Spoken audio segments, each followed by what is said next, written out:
Mandisa Thomas is the founder and president of Black Nonbelievers. It was formed in 2011. The motto of Black Nonbelievers is walking by sight, not faith. And their mission is to provide secular fellowship, nurture and support for nonbelievers in coming out, and to encourage pride in non-religious identities. Black Nonbelievers now has affiliates in 7 major cities. Mandisa has been the main organizer of 3 national conferences called Women of Color Beyond Belief. And Annie, Lori, and I were privileged to be at all 3 of those with fascinating speakers and topics. And FFRF was a co-sponsor of those events. They're also doing a Black Nonbelievers cruise.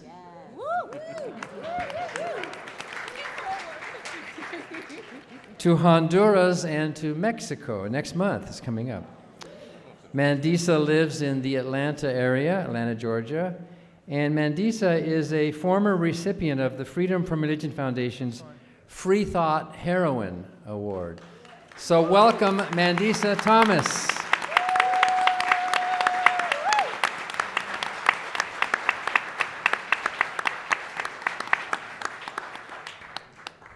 Thank you, Dan. Good afternoon, everyone. Good afternoon.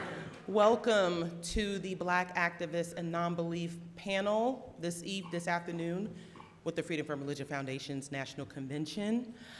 I would like to take a moment to dedicate this panel to BN and FFRF member Jean Taylor, who passed away sadly this year in February. Some of you may remember him from previous conventions. I hope you do. You always saw him pull up on his motorcycle.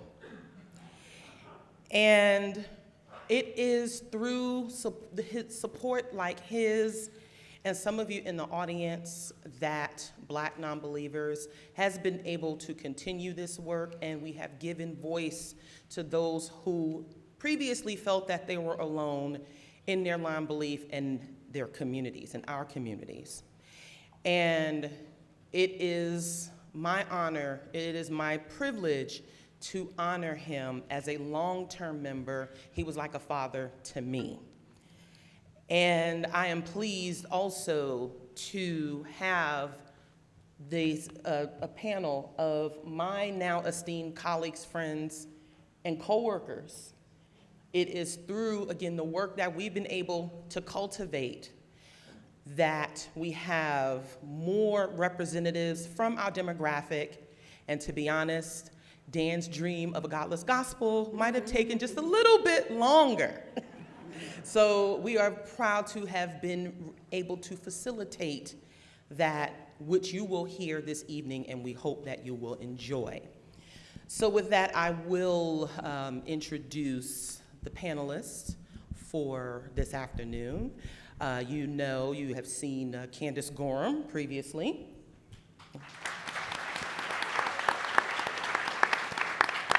Next up is Roger Fibby, who is a recording artist and the lead director of our Washington, D.C. affiliate. We have Andre Forbes, who is a music producer and a BN member.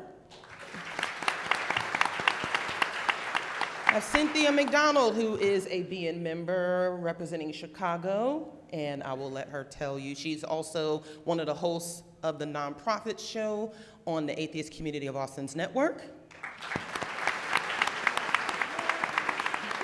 And last but not least, we have D'Angela Morant, who is a part of the Godless Gospel Project with us.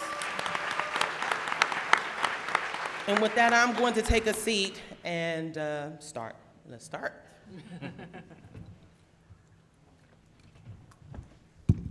Okay, so welcome everybody. All right, so I'd like for each of you, now we are on a time schedule here, and there are quite a few of us with a short amount of time. This is gonna go very quickly.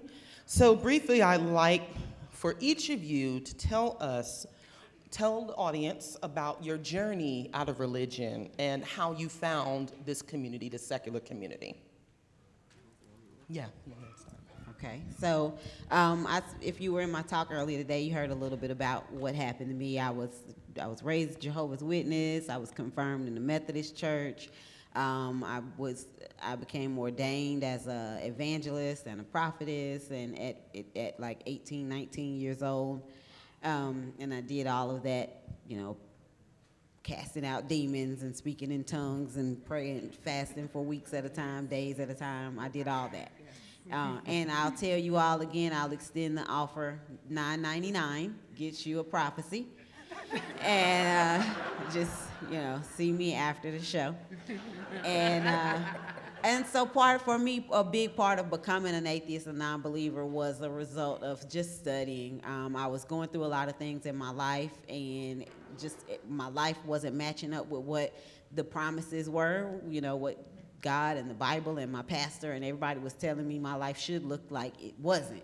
And so I thought I must be doing something wrong. And so I just went back into doing more studying, more researching, and I just slowly but surely studied my way right on out of Jesus. and now I'm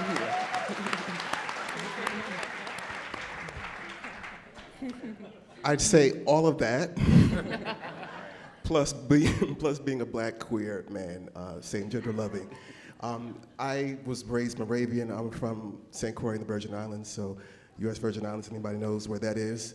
And there was a lot of missionary work that went on down there and throughout the Caribbean, and so you'll find a lot of Moravian churches in St. Thomas, St. Croix, and then Jamaica and a few other places. And when we moved to the States, I continued doing that. I'm a musician, and so in addition to just being trained and playing music all my life, I also played in church since forever. And I think towards around 2008, I started to, so around the time I turned 30, I started to just really dig into what it was that I believed, particularly as I was working my way through my own sexuality and trying to find space for a theology that accepted me and so forth. And so that was the impetus, but studying the Bible and the sort of New Testament criticism, textual criticism, all that kind of stuff, and just, otherwise just kind of just opening my eyes and asking questions and finding out that people didn't have really good answers for that. Was the beginning of that process, and I stayed in church. I played in church, believe it or not, on and off, up until the pandemic, and I was very much an atheist. The church that I played at through my transition was 2004-ish to 2012, and then I left and I went and got my master's and stopped. But then when I came back to I was overseas, and I came back to the States. And after just a few months home, I ended up getting looped back in because people knew me and they were like, "Oh, can you come and do this? I need somebody to play for Sunday." And I ended up doing that for another couple years. And so I was playing in church. Thank God for the pandemic.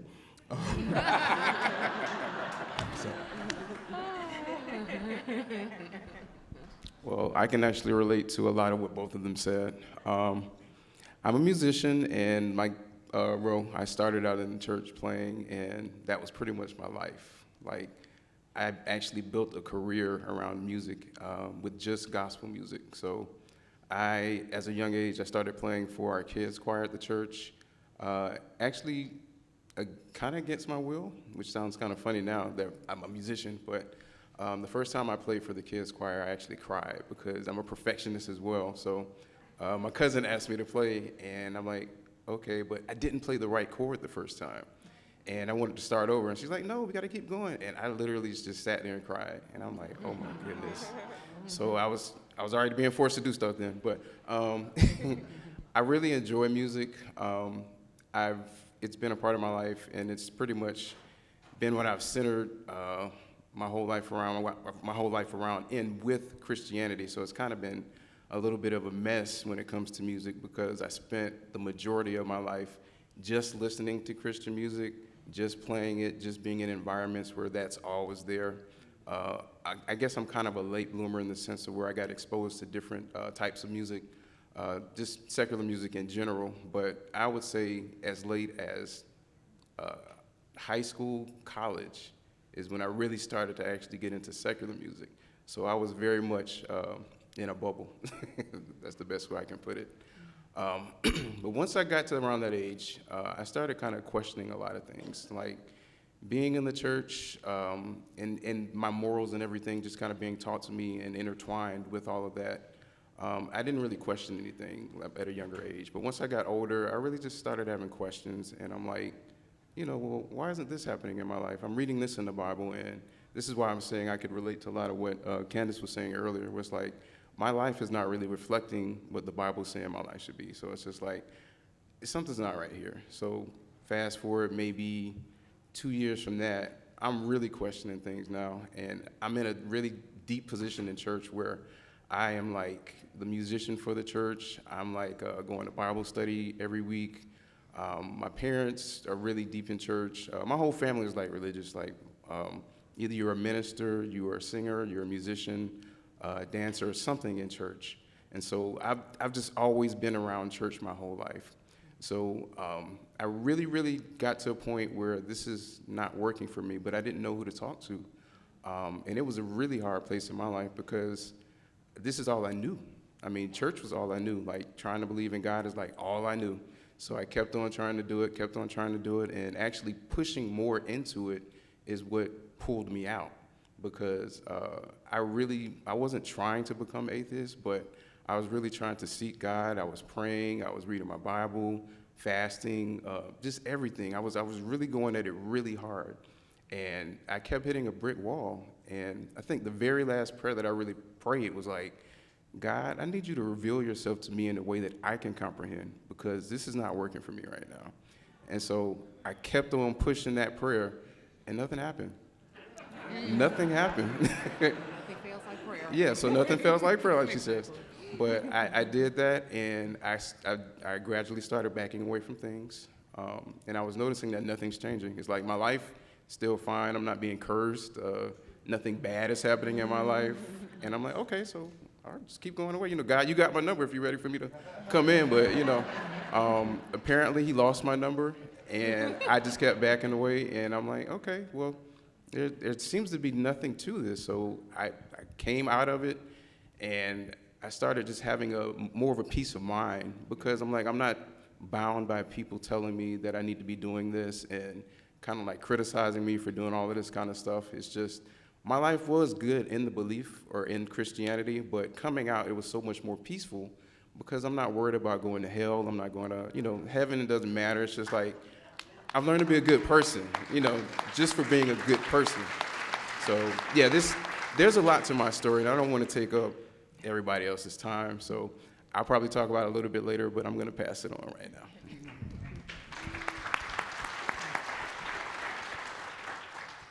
So I was actually raised Episcopal, and I went to college like at 18 years old, and I got saved. While I was saved, I found a non-denominational church, and I swear I was getting like prophecies left and right that I'm going to be an evangelist, and I'm going to travel the world, and I'm going to tell people about Jesus and all that other great stuff. And to undercut Candace, I will offer anybody a prophecy for $8.99.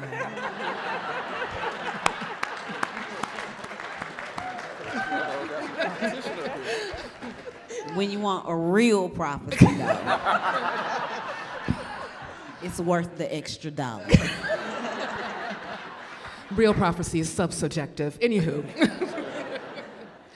So as I was in church, and I started, and I was listening to everybody telling me I was going to do all these great things in the name of Jesus, I decided that maybe it would be time for me to study to be a minister.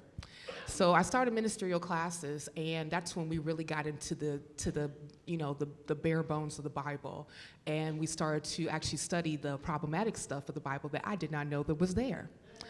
And so I started asking questions to my ministerial teachers, and I was like, hey, how do we rectify with this?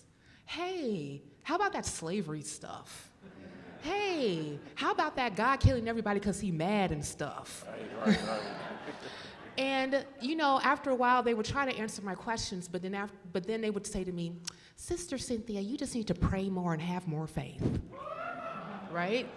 So by the time the ministerial classes ended, I did all of my tests, and I did really well because, I actually like studying and reading and doing research. And I was told, everybody's going to get their collar except for those two. And the other two, it was myself and a doctor. And they just said that God said that we were not ready to get our collars. I said, was it God or was it you? So, right. So about like a year or two later, I ended up getting laid off from my job, and I went back home to Chicago. And that's when I started questioning even more about, this whole Christianity thing. And I'm like, I don't really think that it's working for me. So I started exploring other different things. Like I started still looking at ancestral worship and crystals and a little Wiccan here and there and spells and schmells and things of that nature. And then I was like, yeah, this is bullshit too. So So I actually was told about a little bit more of Buddhist philosophy, and I actually ended up becoming a secular Buddhist. And through study and research with that, I actually found myself becoming an atheist. Matter of fact, I remember the day that it happened. It was 2018. I was trying to chant, and when I tried to chant, I just started to cry. And the reason why I started to cry is because I realized that God does not exist. And then I cried even more because I was like, but wait a minute, I was actually thinking that God was the one who actually caught me every time that something bad happened in my life. And then I realized that no, that was not God, that was you. And then so I gradually, stopped crying and blubbering all over the place. And then I realized, I said, you know what? Now that I can admit and say, no, I just don't believe anymore, I'm okay.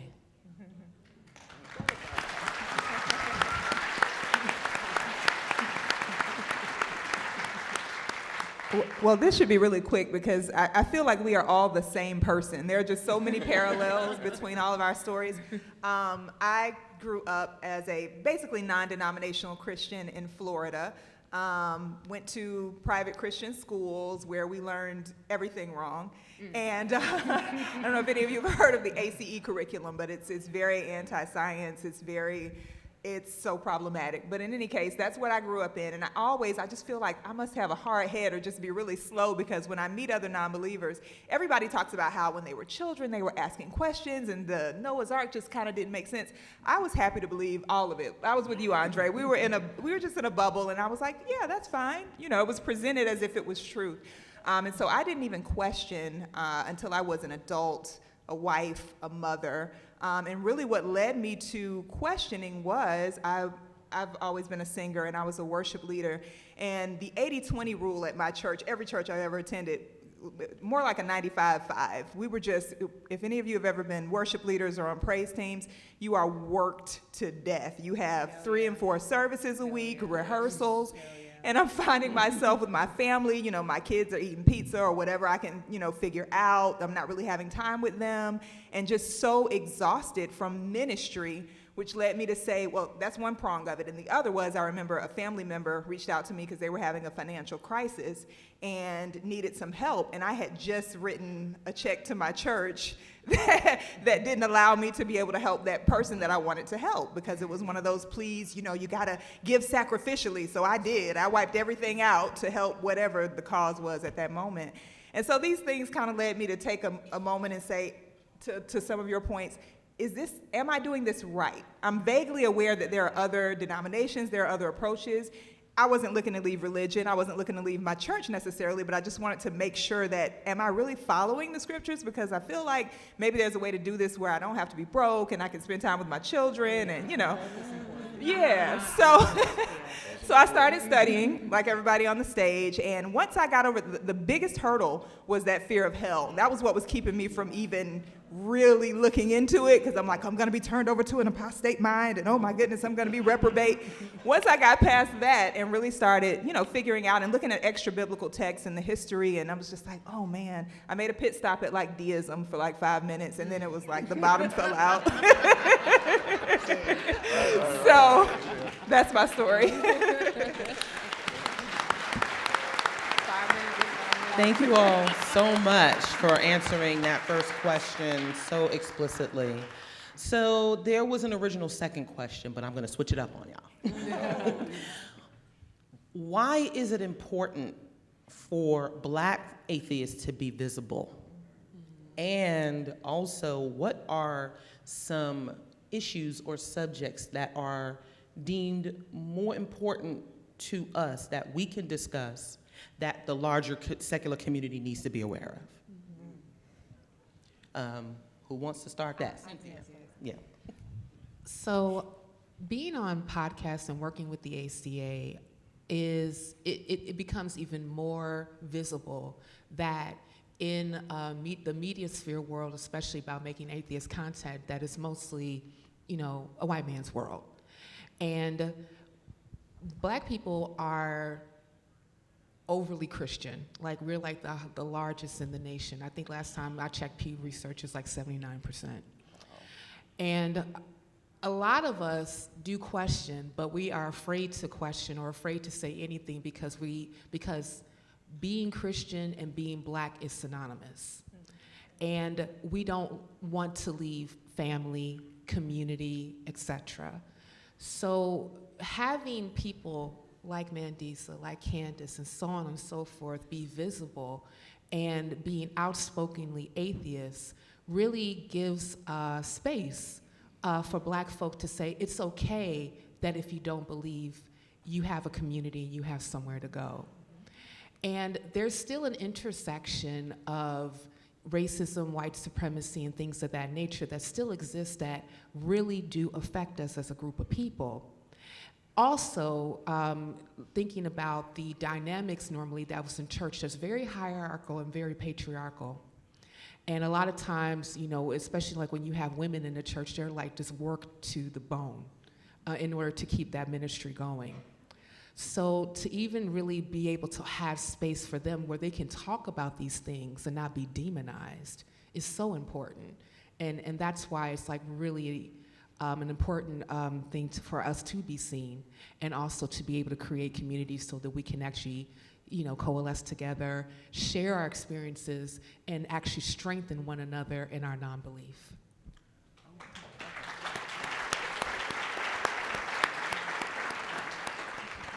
I want to add a little bit to what Cynthia said, because yes, it is true that we have the largest proportion of Christian folks out of all the racial and ethnic demographic backgrounds or breakdowns.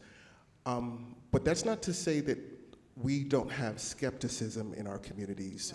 It's not to say that we don't have a tradition of doubt when it comes to, particularly as you mentioned, various effects of the systems of white supremacy that have come to define the lives of our people in this country and throughout the diaspora. And so in the tradition of Black power, in the tradition of uplift and community along along racial lines that are trying to break free from bondage of white supremacy and trying to reconnect with our lost histories and trying to really organize essentially for political political thrift, essentially. We have long established traditions of skepticism, but what we don't have is we don't have a lot of people who have, there's that fourth wall in this community. So it's okay to be skeptical about this, it's okay to be skeptical about Republicans, it's okay to be skeptical about patriarchy. You can clap for that. We're skeptical. But at the end of the day, that fourth wall of, oh, you can't be skeptical about God, because that God is real. And that is a huge barrier to holding us back into our higher thinking and our liberation, which is, like I said, one of the things that defines our experience. I think that it's so important that we exist, even if we weren't in community, right? But especially because we are a community, it's so important that we exist from my perspective, in the tradition of the free thought and the free thinkers that have preceded us, particularly our African American free thinkers, right? Every part of our story, I talked about, us being here as people coming from Africa in our provenance, but at the end of the day, every part of our story, even coming here, is defined by somebody who was breaking away from the thought of submission to Christianity and submission to this type of power dynamic.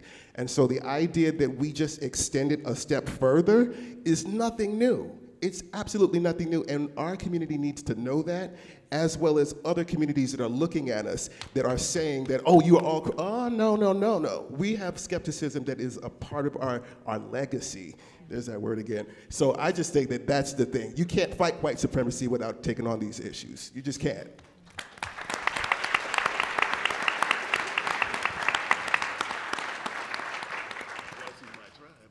So with the first question being, why is it important to be out? I think we're here, we exist, we're present. I think non-believing black people.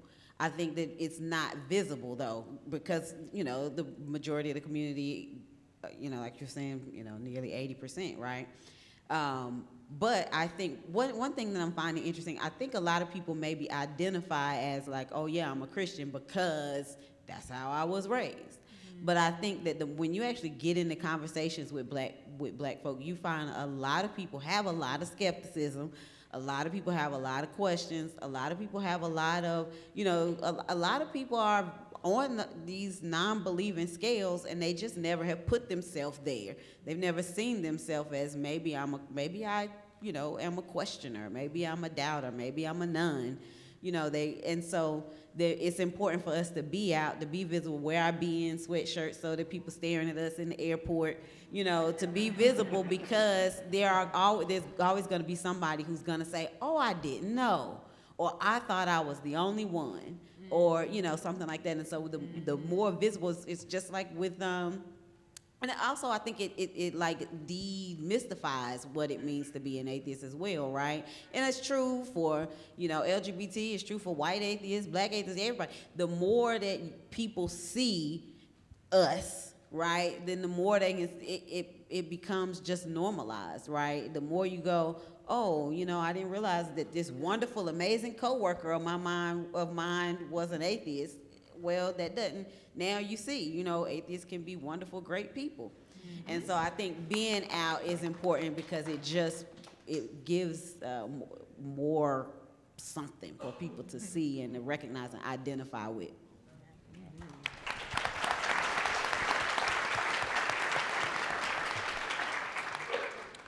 So I'm going to speak on this. It's kind of personal, and it's something I spoke with Mandisa about, just on the topic of why it's important for other black atheists to be like present and visible. I needed it. I literally needed it because I'm from Florida, and it's very religious in my city. It's like a church on every corner, maybe two. But when I had my self-honesty moment, I think I'll go there. I was questioning myself. I was questioning my own core beliefs, which is the hardest thing I ever had to do, because I'm sitting up here questioning everything that my parents taught me, everything that my family instilled into me, and I'm like, does this make sense? Why am I even still believing this? And it's like, really, I had to ask myself these questions without anybody else's, input about it. And I came to the conclusion that I was only trying to make myself believe in this. I really don't believe in this. And so when I had that epiphany, it's just like, my life fell apart. There's just no other way to put it. My life just fell apart because my foundation had just left. And so now I'm in a limbo trying to figure out, who am I? Where do I go?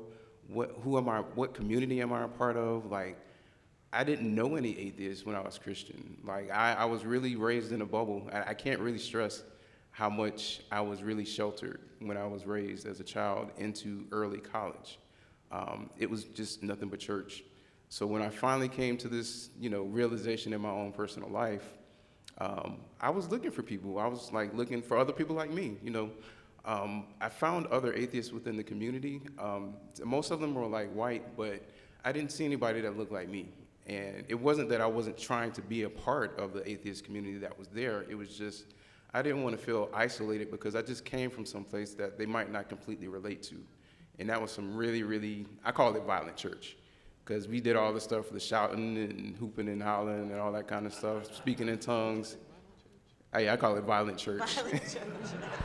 I call it that because it really is like, they had Terry services. I mean, they'll be like all in your ear saying, say Jesus, Jesus, Jesus, Jesus. It's like, you just get tired of all of it. It's just like, you feel pressured into trying to be a Christian sometimes. And so I remember it's a funny story, but I was down at the altar and I stayed a little bit too long and everybody came around me and started laying their hands on me and started praying for me. And I felt obligated to try to make myself cry so I can say I felt the spirit or something. But that's the type of pressure I was in. And they were just really screaming in my ear and really just trying to, I don't know what they were doing anymore. But that's the type of environment I was in. So I came out of that. And I don't think everybody always relates to that all the time because it's in black church and like they were saying, it seems like black is just synonymous with religion sometimes, especially in the city that I'm in. And I know it's not that way everywhere in the U.S., but I'm one of those people that's in the city where it's just wow, all they see is a black person. And, they must be a religious person. It's no, I'm not that person. I know I used to be, but trying to come from out of that, it's like trying to get your shoe off of glue because everybody that knew you as a Christian, they won't let it go. And they're just praying for you and just hoping that you'll come back to the fold and all that kind of stuff. And it becomes so annoying. So it really is. And it's I'm a nice person. I'm very laid back. I'm not even very much outspoken at all. So this is the most you'll probably see me speak in general in life. So, but like I said, I needed to see other people or just to kind of find some other atheists that could probably relate to where I'm coming out of. And I actually started looking online because I didn't know anybody in person, and I ran into Mandisa, and we had a good little conversation. Like I said, I just looked up, yeah, applause. She was there for me. She was in place. So we had, a good little conversation, and this was maybe, 10 years ago or so? About 10 years ago. And I was just speaking to her and telling her my situation because I had a decent following on social media, and she saw me going through this process. She saw me trying to combat everybody that was just kind of getting on me about being honest about not believing in God anymore. And it's just who do I talk to? Because this is really eating me up. And my whole family was not going to help me at all because they're still, they're very firm believers. And so I was literally all by myself. So I needed to see some representation somewhere. I was hoping to find it in person, but the first person I ran into really was Mandisa. And I mean, she wasn't doing anything special. She was just being her. She was just talking to me about stuff. I was asking questions. She was very nice. I mean, I was in that limbo situation where I'm coming out of Christianity, still not knowing how I felt. And she was a very pleasant person to speak to. And even though you weren't raised in church the way I was, and that deep in it, but she could relate, and she's spoken to enough people to kind of really get a grasp of where I was coming from. So it's she wasn't oblivious to what I was talking about. But once I got to that place, I just started looking at other places, and I started finding other people in the city, very far and few between, but it's I was just finding other people, and she kind of gave me, I know I never told you this before, she kind of gave me the inspiration and motivation to just be more public about it. Because on my social media timeline, I had to go public because somebody basically ousted me. I was having a conversation, and they were like, well, you do believe in God, don't you? And I was like, I don't. And for me, that was yeah. It was hard. I mean, because everybody knew me for believing in God, being a musician and all that kind of stuff. And then I had to just come out and say, no, I don't. And it's just by having conversations with people that really just kind of encouraged me, I was able to really just come out and hey, I'm atheist. And so I went through the whole process of being, or calling myself agnostic, and then I just kind of accepted I'm more or less agnostic atheist. But I don't believe anymore. And I'm happy to be in this position. I'm very happy, and I'm happy that I met Mandisa, and Mandisa introduced me to Dan Barker to be a part of the Godless Gospel Project. Yeah, give Dan a hand, because he's a great guy. And all of this just came together, and I'm happy I could play my role in it. Because music was my whole life, and I did all of the stuff in gospel music. But now it's like, I'm a great musician in gospel, but I don't want to have anything to do with the lyrics anymore. So I think this was like the perfect opportunity to like keep the actual genre going as far as the music, but just put something that I can relate to on top of it as far as like secular lyrics. Yeah. All right, thank y'all so much. So with that, we'll come to our final question. Now that y'all have all, I think, clearly have communicated the need for an organization like Black Nonbelievers and to connect with other Black atheists and other atheists of color, what can the larger secular community do to further support our activism and further support our work? So you asked a previous question about like why you said something like why is it important to have like spaces or something like that. I am a big proponent that everybody needs their own space. Men need men's only spaces, and women need women only spaces, and queer people need queer only spaces, and Black people need Black spaces. And so I feel like something like a Black Nonbelievers is essential because, as you can hear from all these stories up here on the stage, it's a unique experience. And so you need other people that can speak to your unique experience. And I know there are a lot of commonalities, and there'll be plenty of white people who say, no, I identify with that too. I get it. That does happen. But it is still a very unique experience to be Black, religious, in America, all of these various intersections that we all stand at. And I think it's important that anybody who values humanism, anybody who values secularism, anybody who values any form of, bettering ourselves by getting away from religion should support an organization like Black Nonbelievers, because this is a niche organization that addresses a niche population in a very unique, a very special kind of way. And I think it's very important that people value that. And if you say, I value that, if you say, I want to see better for all of these people, then support those types of organizations as well. And I know, Mandisa is quick to sort of say, donate, give, that sort of thing. But, donating, giving is good, but come to the events, come to the conferences, go on the cruise, give financially to help the organization, but then also give, of your time and your heart and your spirit to the organization to help it grow and be stronger. Because like Andre is saying, just having a person that was available to speak to ask those questions is important. And so we kind of have to support, if you can't yourself be the person available to speak to these people, then give some money to help somebody else be able to speak to those people on your behalf, right? In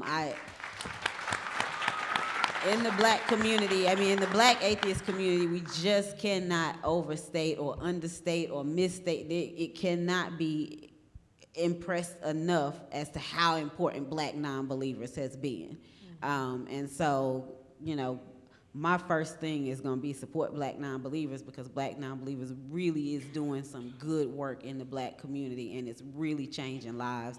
She's got the what's it called?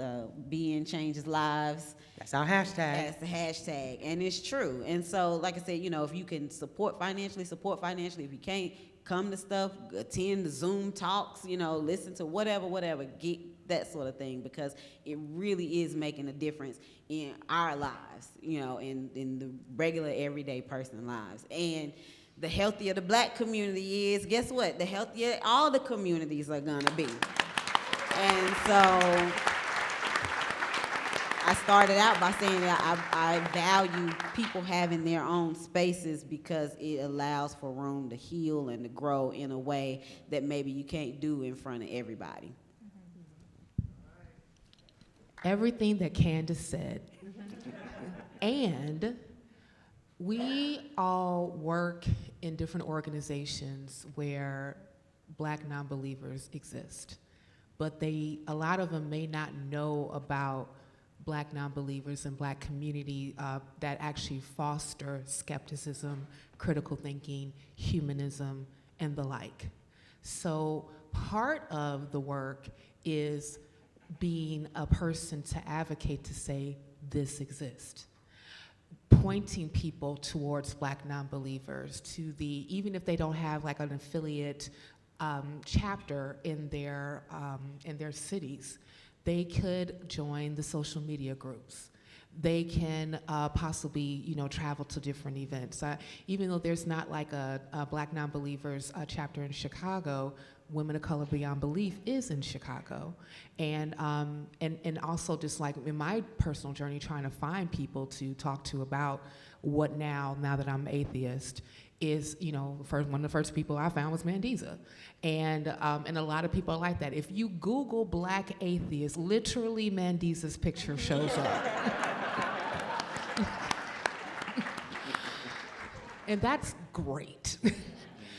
But like, we still need to be able to provide space with other people who are coming out, because the non-religious and the atheist community is growing exponentially, especially since we're having so much pushback against, science and living actual human fulfilled life.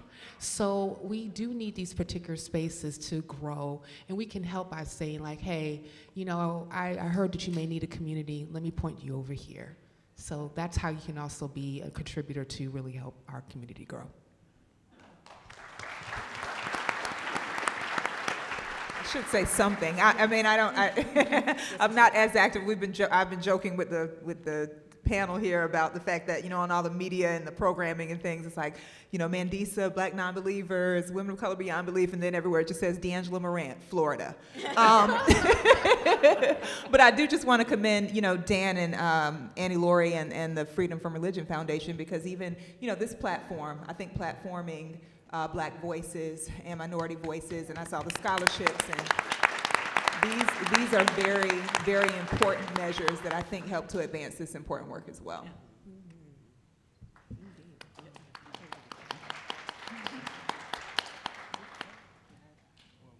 Dana Andre? You on that? Yeah. Or not Dan and Andre, Roa Andre. I have many names, so she knows all my names. I would say everything everybody said, but piggybacking off of Candace's comment about healing. A lot of the work that we do with and for each other is healing work, and it's a part of health and wellness, right?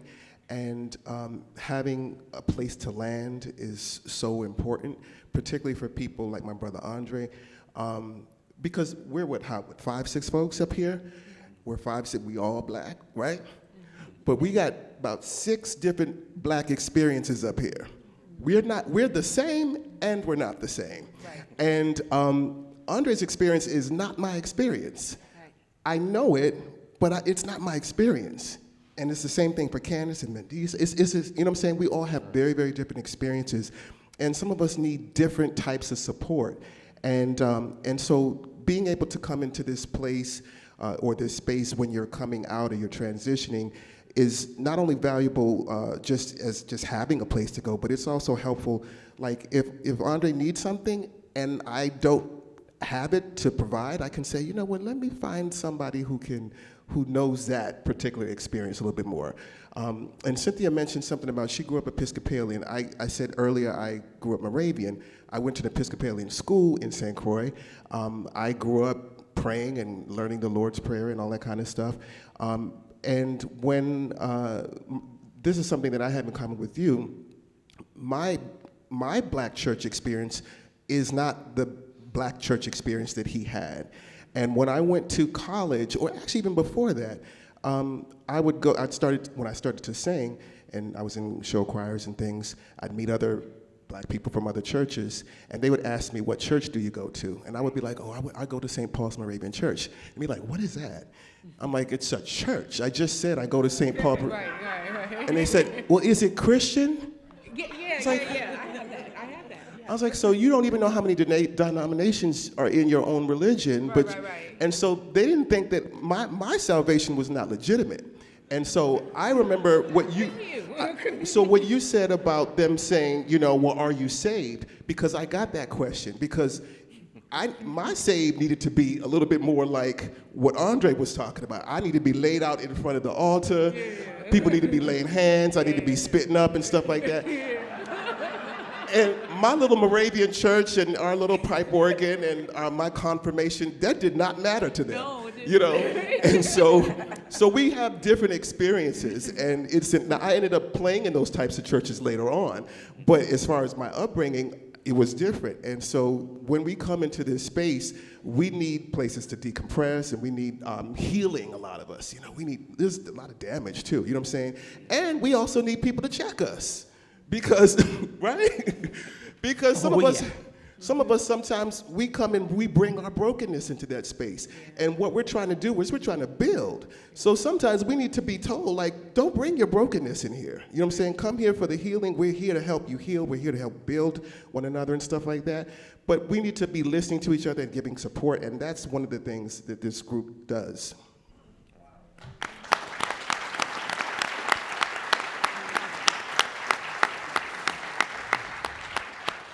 Andre, did you want to answer that, or you're good? Okay. Yes, and I would like to close this out by saying that at Black Nonbelievers, there is no one right way to be Black. Right. The Black experiences are diverse within themselves. Yes, ma'am. They are diverse within ourselves. And we do look to the legacy of our communities, the challenges that we have faced, the fact that we are still dealing with institutional systems of oppression. And a lot of that ties into overcoming religious belief. And as everyone expressed, the fact that even though we come from different spaces, we are all here together, we are here with you, and we are bringing something very unique and special to the table that deserves the support of everyone in this room. Questions now. Yes, so thank you very much. We will take a few questions. And if you are so inclined, there is some materials about being on the table there. And do visit our website to take a look and also support. Thank you. There are some stationary mics if you want to ask a question of this panel, and there's also some roving mics if you have trouble getting to the mic. And with these lights, I can't see if anyone's out there.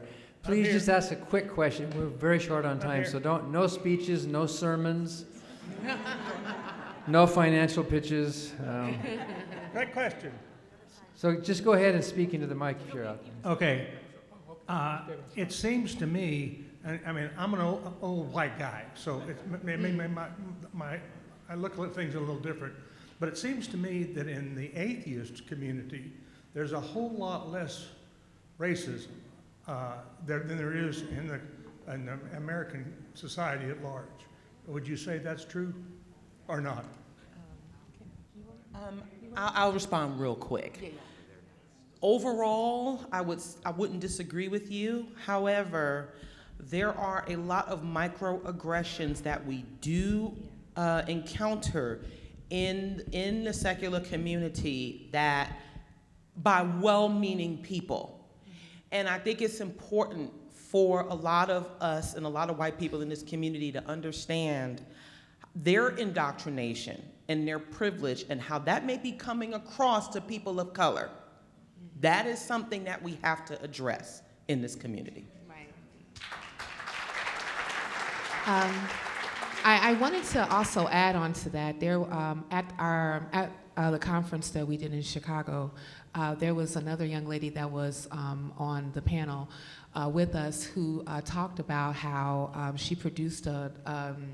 short with Normalizing Atheism, and that talked about the ever-growing community of Black atheists and Black nonbelievers. And someone actually commented saying, well, I don't understand why there has to be a Black atheist community. We're all human beings, and we should all just, because we all have the same experience. And I even like when some of my different talks and travels, I get that too. And I have to kind of throw out there like, yes, we're atheists, but we're not the same. And the reason being is because we do have a very unique position in this country.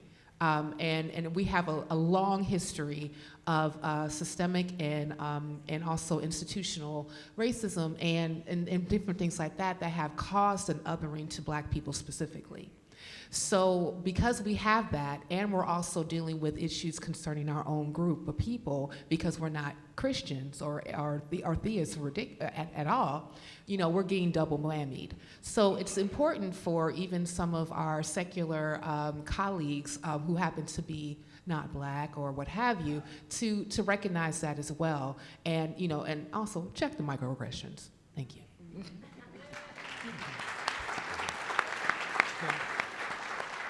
I'd like to know what you do about non-accepting of friends and relatives and even spouses. I'll speak to that briefly because to this day, probably 98% of 100% of my family and about 98% of my closest friends are all still very deeply religious, and I definitely went through my firebrand evangelical atheism when I first deconverted, and I thought, they just don't know. If I just tell them, they'll all deconvert with me or get the point, and that was a disaster, needless to say.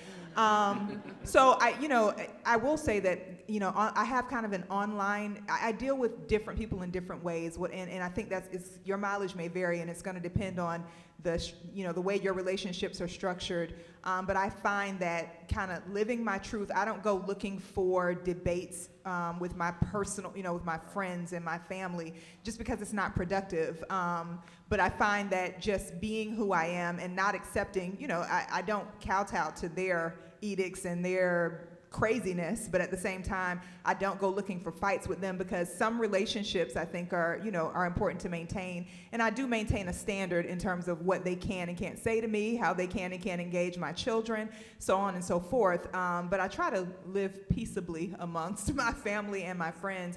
But, the internet and places like that are free game, and we can debate, endlessly there. But that's my approach, and I think it will depend on your personality. It'll depend on, how your relationships are structured and what works for you. I'd like to add just a little bit to that and just say boundaries. Boundaries, boundaries, boundaries. It is okay to have boundaries. It is okay to decide when you want to talk about that and when you don't. Yeah, I could tell you a lot more, but we're short on time. Boundaries.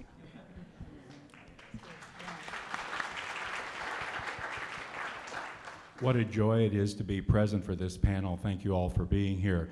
I'm a preacher's kid, a Nazarene preacher, raised 34 years old. I read Thomas Paine's Age of Reason, and that was my salvation from salvation. Like the previous questioner, similar to his question, do you all just not complain, or what? I mean, families, don't they shun you? Don't they make you feel like an outsider? Don't they, any of that? Well, I would say I was lucky, only because I remember when I got saved, my parents were really scared, because they saw how all those evangelical people would act. But when I came out as atheist and to my mother when she was in the hospital, she was like, meh. But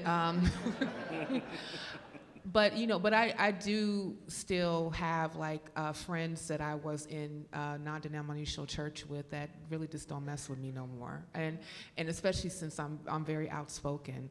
But one of the things that I have to agree, especially what you said about living your truth, I just live normally. I do charity work. I try to help people. I don't cook babies on the weekends, and Just, Friday nights, I don't know, we'll see. But seriously, I mean, like, I just do my best to show that I'm a normal person, and I'm just trying to be a good person as best as possible, and just uplift the community that's around me, and then practice humanism.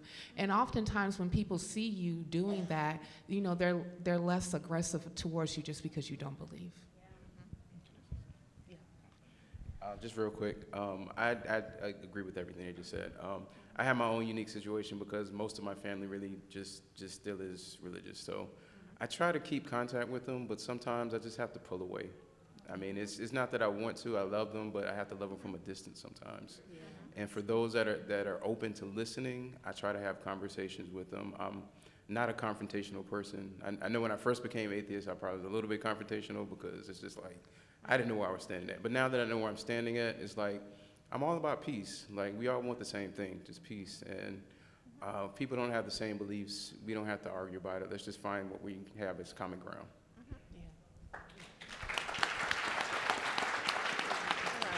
My question is specifically for Cynthia. You said you were raised Episcopalian? I was. And then you went to a non-denominational church. Well, you went from a liturgical church, right, to a church with a different sort of structure. Was that was that comfortable for you, or how did that work out? Was it a bit of a culture shock? Yeah. I mean, because coming from the Episcopal Church, we had our bells and smells in about an hour. We had coffee hour and then went home. Actually, coffee hour was longer than service. And then as a kid, I would be like, Mom, I want to go home. But anyway, I want to watch cartoons.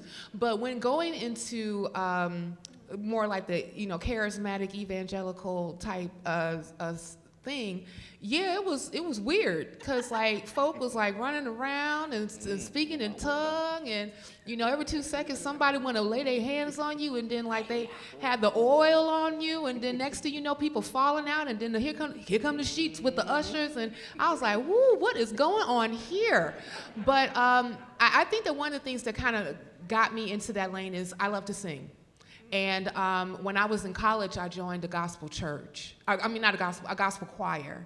And one of the obligations was that we had to sing at church every Sunday at 3 o'clock. It wasn't earlier than that because they knew that college kids was not getting up after Saturday night.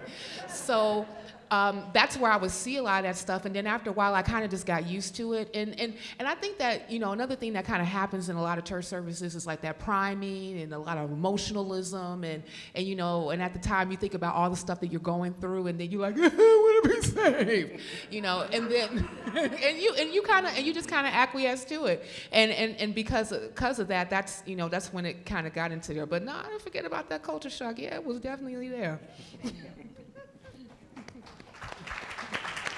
We have time for a few more questions, or last two. Maybe you could talk about us giving to BN, who has great T-shirts, by the way. Great T-shirts, great slogan. Maybe you could speak to this mostly white audience about this being a space for us to participate in reparations. Ooh.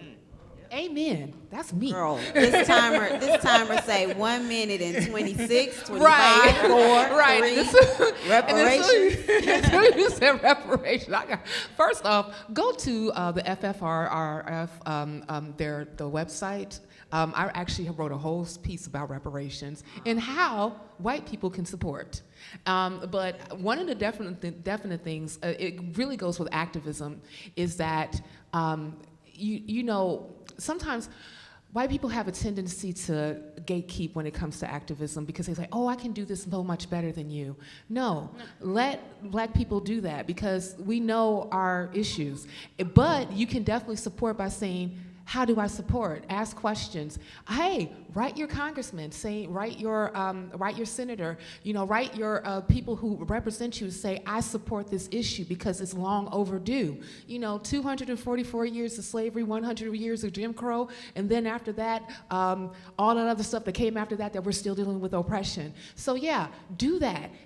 Again, and read that article. Thank you. I'm also, before we end this, I have a favorite group called Moonchild. They are actually a white R&B group. They have a very simple phrase: spend your privilege. Yes. If you have it to give it away to the organizations that you know are doing this work. Yes. Spend your privilege.